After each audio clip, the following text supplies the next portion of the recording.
Assalomu alaykum, kanalimizga xush kelibsiz.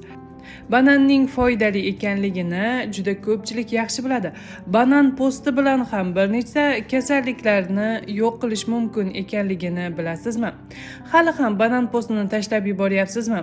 Unda sog'lig'ingiz uchun eng muhim imkoniyatni boy berayotgan bo'lishingiz mumkin. Bugun sizlarga banan postini ajoyib foydali xususiyatlarini aytib o'tamiz.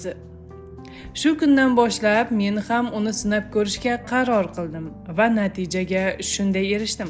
Tezroq uyquga ketishni boshladim. Ichki bezovtalik yo'qoldi. Ochiq yuzli va energiyaga to'la bo'ldim. Nega banan po'sti? U miyaga oson singadigan magniy va triptofan moddalariga juda boy. Stressni kamaytiradi va uyquni yaxshilaydi. Tabiiy antioksidant bo'lib, teriga foydali hisoblanadi. Banan postini yaxshilab yuving, choy qilib damlang yoki kokteylga qo'shib iste'mol qiling. Teriga surish orqali tabiiy yoshartiruvchi niqob sifatida ishlatishingiz mumkin. Shu odatni boshlaganingizdan keyin o'zgarishni sezmay qolmaysiz. Azizlar, albatta sinab ko'rishga harakat qiling. Men ham sinab ko'rmoqdaman.